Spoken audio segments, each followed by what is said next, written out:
Store camps are located on 1,200 acres of land surrounding beautiful Stony Lake in Jackson County, Michigan. In this video, we're going to take a look at some of the history of people camping at Stony Lake. It begins 13,000 years ago at the close of the Ice Age, when Native Americans first came to camp at Stony Lake. Most of that history is written not with paper, but with stone, the artifacts Native Americans left behind on their campsites. We're going to look at the story in stone. Hi, I'm Becky Spencer, and I've been involved with YMCA store camps since the early 60s. But you know, there was a lot of things happening way long ago, like 10,000 years ago here on our property.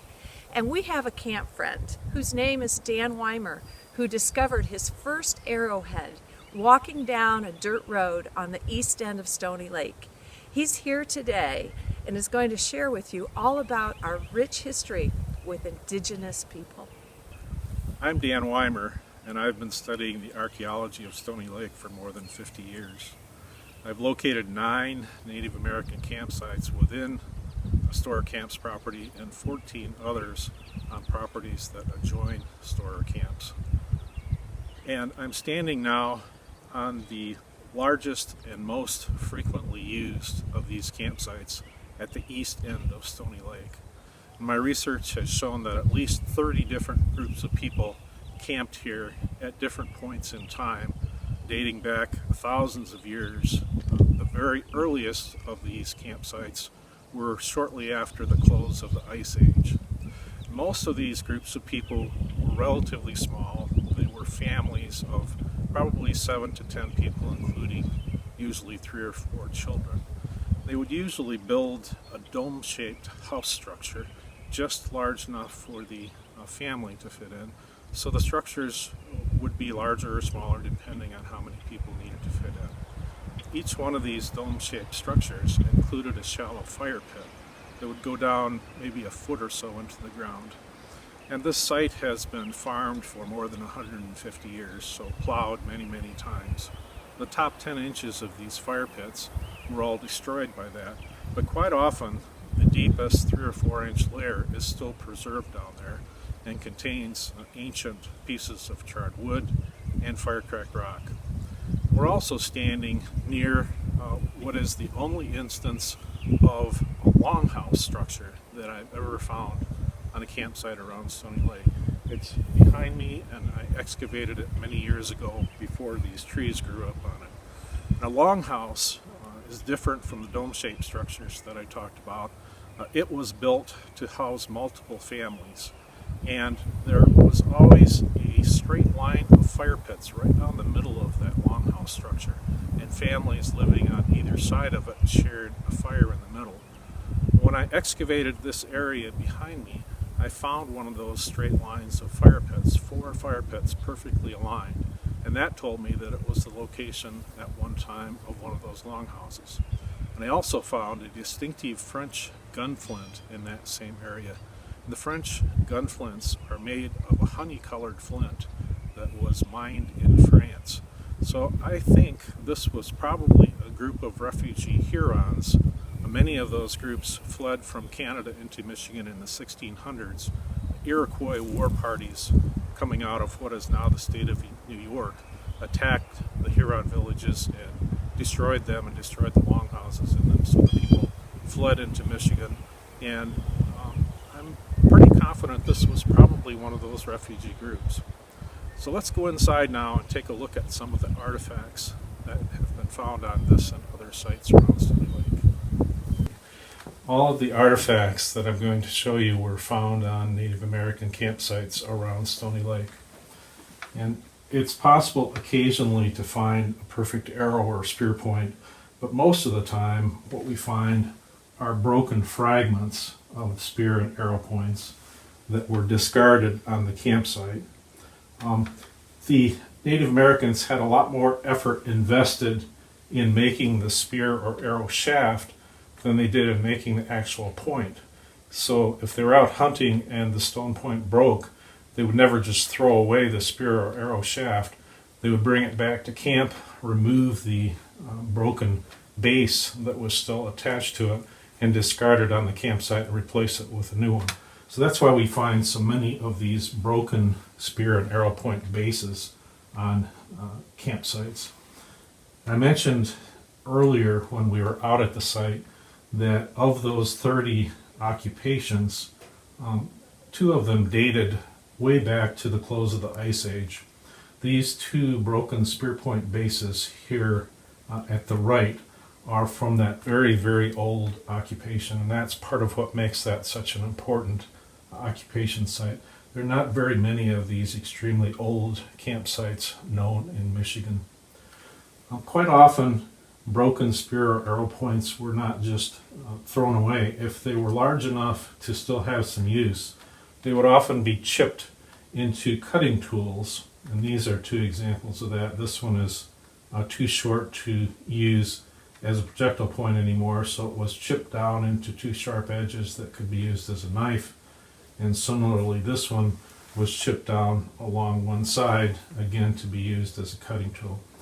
So quite often these broken projectile points, if they were large enough, got one last chance to serve a useful purpose as a cutting tool before they were discarded. One of the most frequent finds on the habitation sites is something that's sometimes called a thumbnail scraper, and you can see from the shape where that name came from. They're often about the shape and size of a human thumbnail. And these were used to scrape the underside of hides clean. Hides will deteriorate very rapidly unless all of the material other than the skin itself is scraped off. So a lot of these were used in scraping hides and cleaning them for use in making clothing and various other things. Now, these scraping tools would start out usually 2 or 3 inches long, and they would be repeatedly resharpened as they were used and dulled until they got down to be too short to use anymore, and then they were discarded, and that's what we find. They're actually mounted in a handle when they were being used to scrape hides with, and so these got down to where the handle itself was as long as the scraper, and it couldn't be resharpened one last time. So again, find lots of those on habitation sites. I find occasionally a stone drill on a habitation site, and these were used to drill holes in bone, antler, and wood. Usually they're worn down very small. They would have been much longer to start with, just like the scrapers. And quite often the end is actually broken off. In this case, it's an unbroken one, but it would have been much longer to start with, and now it's worn down very short. These chipped slate tools I find quite a lot of on habitation sites, and nobody knows exactly what they were used for because they were no longer in use at the time the European explorers first made contact with the Native Americans. But I suspect they were probably used to process plant fibers. The Native Americans used a lot of plant fibers to weave fabrics and basketry and things like that, and this would have been a way to process them, rub them and soften them, and separate the fibers out from plant stems. So I suspect that's what they were used for. Often they'll show smoothing along one end where they were rubbed repeatedly against something, and these were probably also held in a handle of some sort when they were in use. Sometimes they're broken off right in the middle, just as though part of it had been in a handle and the other part had snapped off when it was used too heavily. Stone axes don't seem like there's something you could cut down a tree with, but experiments have shown that they actually work quite well in cutting down trees, and this is an example that was found on a site at the east end of Stony Lake. And when these axes were actually in use, they were quite a bit longer, but they were resharpened again and again as they dulled until they became too short, just like the scrapers, to be used anymore. And then they were discarded. So that's why when we find these, they're usually short like this. But if you ever come across one that isn't worn out yet, it'll be quite a bit longer, bigger than this. A lot of chips of chert are found on sites that aren't really finished into any sort of artifact that has a lot of work on it. Because when these chert chips were first struck, they were extremely sharp, sharper even than today's razor blades. So they worked very well for things like butchering game, cutting up meat, or anything that needed to be cut. So quite a lot of these I find on habitation sites. Sometimes they're of chert, most often they're of chert, but occasionally a quartzite flake was also used. And this is an example that you can see a lot of wear along the edge. So once in a while they made them out of that as well. I mentioned that French musket flint that I found on the site, which I think is probably associated with the Huron Longhouse, and this is that musket flint. You can see that it's a distinctive, almost honey-colored chert, and that distinguishes the French musket flints from the British musket flints, which this is an example of. The British musket flints are always of this satiny gray, called Dover chert from England. So those are examples of stone artifacts that were found on Native American campsites all around Stony Lake. There are important things we can learn from the Native Americans and how they lived. They didn't believe that children should ever be punished. They had a very egalitarian social structure. There were no police, there were no courts, no jails, no governments to collect taxes, no powerful rulers who could compel people to do things they didn't want to do or forbid them from doing things that they did want to do. They had a very strong set of shared values that determined how people should treat each other and what was right and wrong. And their hunter-gatherer way of life was successful for thousands and thousands of years. When Native Americans fought against Europeans and their American descendants, women and children would sometimes be captured. And these captured women and children would often be adopted into the tribe. When time had passed, and there are written accounts, many written accounts of this, after some years had passed, sometimes these people would be discovered living with the Native Americans, and they would be taken back to what was then called civilization. Interestingly, after they were back there for a little while, many of them would run away and return to live with the Native Americans who had adopted them. Native Americans moved camp often. It didn't take them very long to use up all the food that was available at a single location. So they had to move because of that quite frequently. The population of Native Americans in Michigan was never very large. It's thought to have been around 30,000, a little bit more, a little bit less, most of the time in the past. And they didn't have enough people or enough resources to construct roads. What they did have was access to an extensive network of trails that stretched across the entire state of Michigan.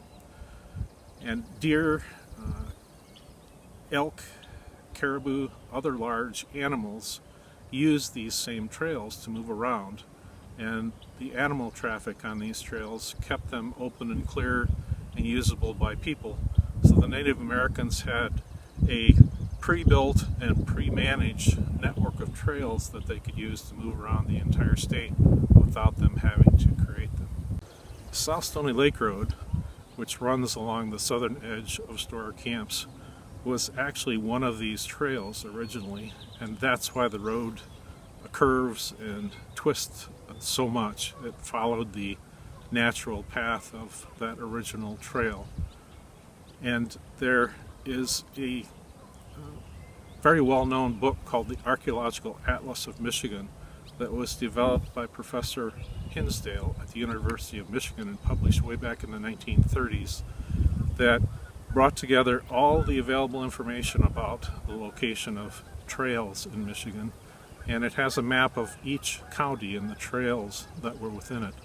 The map of Jackson County in that book shows South Stony Lake Road as being one of those original trails. And finally, Native Americans believed that two large horned monsters lived in the Great Lakes.